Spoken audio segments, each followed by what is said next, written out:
we stay with our coverage for the Doornbult 200 as part of round 7 of the Africa Off-Road Championship Racing Series. Time to get serious, time to get fast and loud. This is all going to be cars, buckies and side-by-sides, as well as the buggies. It's going to be a fun one. Round 7 giving us our biggest send-out and lineup queue of the season. All the usual contenders were in the pits. A couple of guys making the swap and getting some new vehicles as well. We caught up with Brandon Martin to tell us the story of his year and his championship, to see what he's got for us at this event. I'm from Johannesburg, from Northcliffe. I'm 6th in the championship. This is my major competitor behind me, Nishal, and I plan to keep ahead of him, and I'm going to try and overtake Colleen in front of me here, and the Prinsloo's next after that. So I'm hoping for a good race. I hope it's not going to be too dusty, so I hope the wind will blow a little bit and blow the dust away. Lucky to be here, my new car. We wish him the best of luck. Hopefully at this stage of the season, new cars get a little bit of extra pace and speed going as we close in on the end of the season. The previous event was the Waterfall 200, and of course, as is the format with Africa Off-Road events, we hand out all the prizes pre-race. What it does as well, make sure the guys line up, but also make sure you can eyeball your competition. You know exactly who you've got to beat at this event. As we said in the build-up to the show, one of our biggest car entry lineups of the season. All the action we'll be bringing you throughout the standout queue, courtesy of N1 4x4, your Toyota and Cruiser four-wheel drive experts in association with Extreme Conversions. For Peter Fumfai, has been an incredible journey to watch. He once again opens up the track. Manus du Preez, this time with a foreshortened back end, trying to make the car handle a little bit better. He would go out on the attack in the D category. Willy Feldman and Cornelius Niemann in the F2, the indestructible Bantam was once again going to be doing the big push. Tian and Rickers Prinsloo have gelled perfectly this season in the B31, and once again they'll be looking to try and break into the top 3 and get it done. Colin Croshaw and Marina van Schalkwijk would be chased down by Brendan Martin in his brand new vehicle. Brendan is looking good in the championship at the moment. He's taken a couple of wins on the tour, beating out the almost unstoppable Wolf Peter Fumfai, and also beating out his good rival here and buddy, Michal Bonner. Bonner was in a full attack mode this time around though. Hein Kruger and Paul Murray, this would be the last we saw them, as the car unfortunately suffered terminal problems just 300 meters out of the start chute. The buggy was next, the B100 of Sifi van Schalkwijk and Arthur Croshaw. They put together a very solid championship this time around, but they'll be looking for more points on the plate. Send out queue in the early stages, a big mix-up of Class Bs, a couple of production vehicles, and 1 or 2 of the side-by-sides. The side-by-sides would give us 4 entries. The Vaskatkas were once again in the house to see what they could get done. They were going to be pushed hard by some very strong crews. Louis Weishart and Heineke Erasmus in a different vehicle this time around, stepping out of their cruiser and into a rock standard racing machine this time around to see if they can figure out a little bit of extra speed. In the Class E's, 4 competitors would do the chase down. Haasbroek and Janssen van Rensburg were the first ones to go and see what they could get done. Kiel Nel, he was going to be a strong competitor to watch for in the Special Ps, and Vors Prinsloo and Kenneth Venter were in a full attack straight out the gates in the T41. To see if that all holds together, but they really are a force to be reckoned with, and constant development on their machine should show good form. Ferdy and Philip and Xander de Vries in the G4, making up 4 entries coming in from the side-by-side category. Johan Lloyd and Arnold Theron in the Subaru-powered buggy would be chased down early on by Pete and Eugene. Gert and Madeline Stain in the F category. F also just giving us the 3 entries this time around. They began up against Pete van Rensburg and Willy Feldman. Elsie Diaka and Nico Killian were back into the mix, and coming into the event had to be a standout favourite in the S category. Vickers Haasbroek and Marco Solmonson in the G21, on paper one of the big threats in the G category, as well as to break into a top 10 overall. Wayne Smith and Adrian Berger, they lined up early on this season, coming full-time racing with us on the tour. Remember, 12 rounds of the championship takes its toll on driver, navigator, the wallet, as well as the vehicles. But great to see the lineup queue this full, this late in the season. Johan Stein and Yanni Kutzer would be a big threat in the T29. The T category for production vehicles was going to be an absolute nail-biter. The Boyans would be under attack early on by Visa and Marais. Fortunately, these guys would run into troubles on the event as well. A lot of guys having their issues. Cliff Weishout was in the seats of the big Land Cruiser. The N1 4x4 crew in full attendance, hoping they could walk away with some silverware at round 7 of their self-sponsored championship racing series. Malcolm and Andre Koch, huge threats in the T category.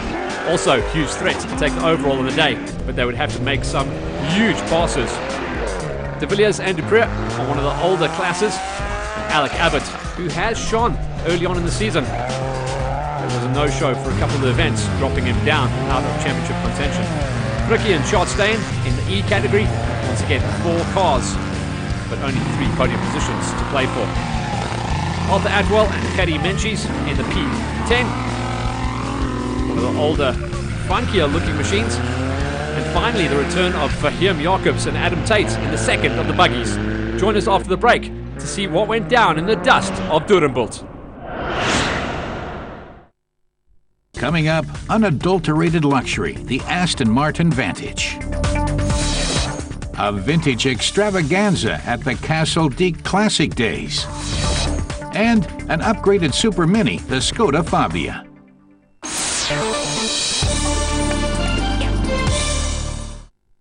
If you're looking for perfectly good used, new or aftermarket spare parts for any model of Mercedes and Audi cars, then 4 Aces is your solution. With over 12,000 square meters of stock, we will have what you're looking for. We offer 100% money-back guarantee and personal guarantee on everything we offer. 4 Aces specializes in Mercedes, Audi, Volvo and smart cars only. So if you're looking for the right part at the right price first time, contact 4 Aces today. Now you're sorted. Purism on 4 wheels and the look of a failed own build VW 181, but for many the bucket is cult, perhaps because it is always underestimated. I was with this bucket car several times in the Sahara, and there we were often told that we cannot use this car in the country, especially not on sand dunes. But we have proved the opposite of what no one thought was possible. Cool, edgy, uncompromising, both on and off the road. The Bucket, now in classic rides.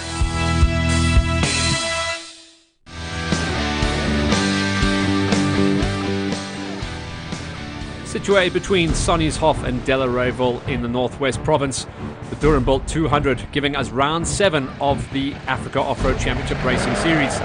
Out on lap number 1, Willy Feldman and Cornelius Niemann taking up their standard position, getting out front, running clear air, opening up the track. Everyone else then chasing the dust. It's a Bantam. It's been racing for well over 15 years, and it is the unstoppable machine that we always tag as a massive threat in category and for the overalls. Tianan Rickers Prinsloo. Rickers used to be in the seat of a full regional championship racing machine. For the last year and a half, he has been with us as part of the Africa Off-Road Championship Racing Series. Wolf Peter Funfai opened up the track, but as has been his motto and his way of approaching all of the events this season, allows 1 or 2 cars to go through, and then he'll just follow the dust for the rest of the day. Marcus Labuskachny and Neil Putter in the G20. Very aggressive in their driving and attack of these events. And possibly the technical nature of this track was once again going to see the G2s coming into play. Nishal Barner not holding back on any of the jumps and drops in full attack mode. By this stage, of course, Brandon Martin, his good buddy and championship rival, was out. So Barner was now trying to close things down and get the moves on Wolf Peter Funfai out the road. He'd already got through on Carleen Croshaw and Marina van Schalkwyk. So Barner was going to be a big threat come the rest of the laps. The bike of Sivi van Schalkwyk and Arthur Croshaw. It's been one of the most consistent pairings on the tour so far, and at round number 7, they were once again in a position to challenge for a top 3 placing in the ultra competitive Class Bs. Remember, at this round, over 11 cars making the lineup queue, and already Martin was out. Johan Besson and Johnny Walker in the B11. They were also looking to climb the ladder. Potentially, they were showing the pace that would put them in the mix for a top 3. Monis Dupree with Record Swats and Vincent Daniel swapping out. Still trying to come to terms with the shorter back end of the vehicle. Late season developments on the car to try and get it to turn a little bit tighter, but there was mechanicals early on, and the almost unstoppable Colt rarely sighted on the side of the road this time around, trying to figure out what has gone wrong. Fricke and Schadstein also suffering early issues. Louis Weichelt and Heineke Erasmus were coming to terms with their D44 Bucky. They hadn't put too much time into it. Remember, the rest of the season they've been spent in the N1 4x4 Land Cruiser. This time around it was a totally different beast, racing in the D category.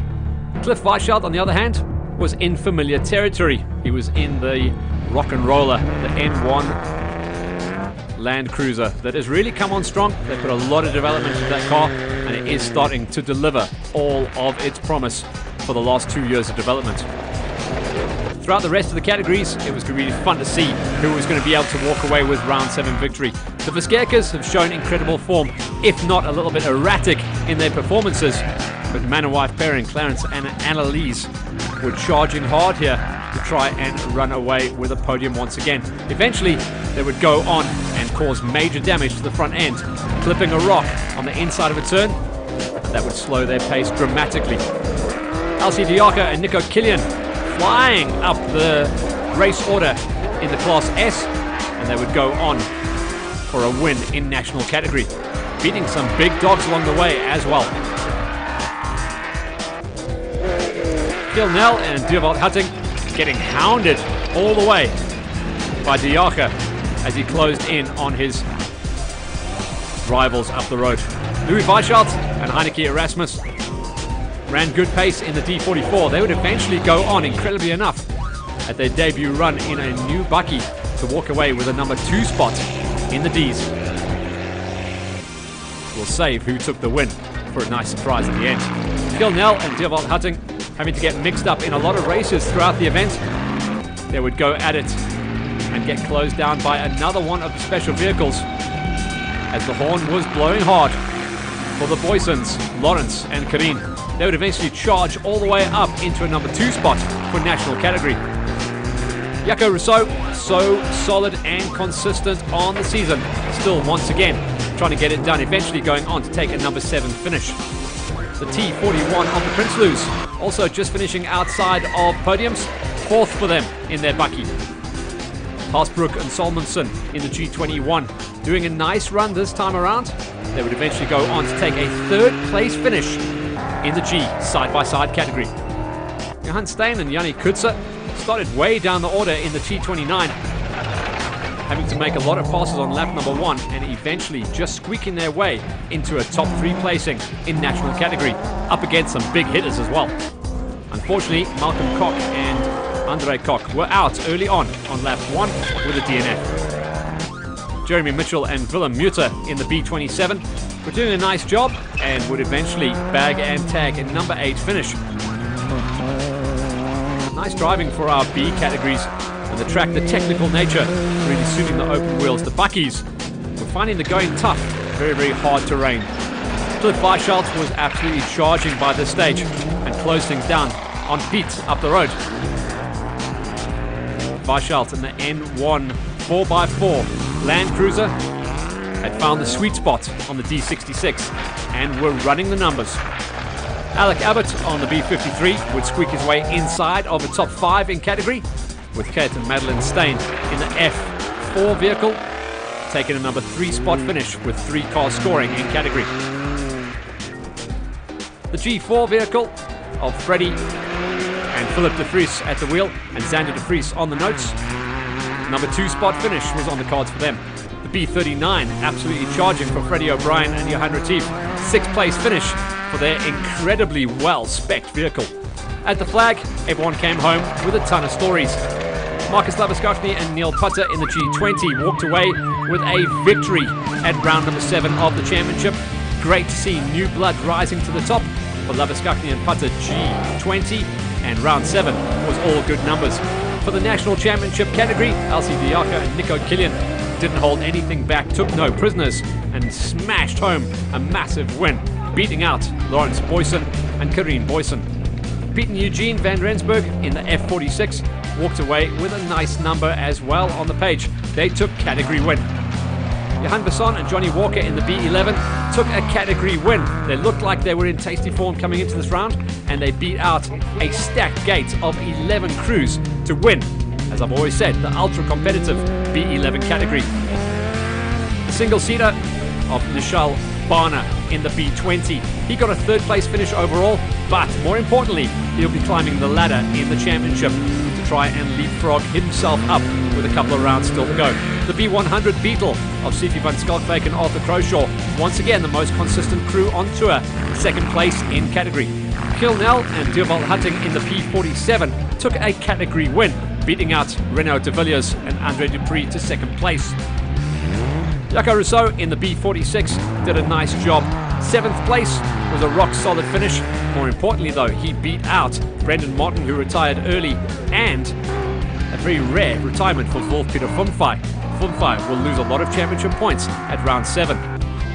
Johan Steyn and Yanni Kutzer in the T29 did a nice enough job to score a podium finish at this round, third place in the national category. Early race leaders Willy Feldman and Cornelius Niemann in the F2 scored a number 2 finish, a rare occasion for the Bantam to get beat. Aki and Jandre Kruger in the E3 vehicle would walk away with the number 2 spot in category with 4 cars on the score list. At the end of round number 7, everyone came home with stories of dust and traffic. Louis Weishalt and Heineke Erasmus in the D44.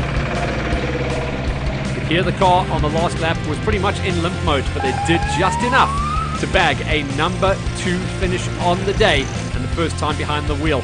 And a rock and roll drive coming out of Cliff Weishalt with a couple of co-drivers, Clive, Rousseau and Sophia doing the note-taking. But the N1 4x4 Land Cruiser did the unthinkable and smashed a massive win at round number 7 to walk away with a big smile and a ton of championship points on the plate. Great driving from Cliff Weishalt and the entire N1 4x4 crew. Here's how the categories broke down then. In the Class Bs, Johan Besson and Johnny Walker getting the big win ahead of the flying Nishal Bonner and Tian and Rikus Prinsloo squeaking their way inside of a top 3 finish. In the Class Ps, Gil Nel and Doornbult Hutting did a great job ahead of Renaud de Villiers and Andre Dupree, with the rest DNFing, and the Class C was all about Colleen Croshaw and Mariana van Skalkwyk. The Class Ds had Cliff Weishalt with the big win ahead of Louis, and then the rest of the crew, a long list of distinguished DNFs. Class E went to Lawrence Haasbroek and Johan Jans van Rensburg ahead of Oki and Jandre Kruger, and Class F went to Pete and Eugene van Rensburg, beating out Willy Feldman and Cornelius Niemann. In the Class G side-by-sides, Marcus Labuskakny and Neil Putter put on a show to beat out Freddie, and then it was all about Haasbroek and Solmonson.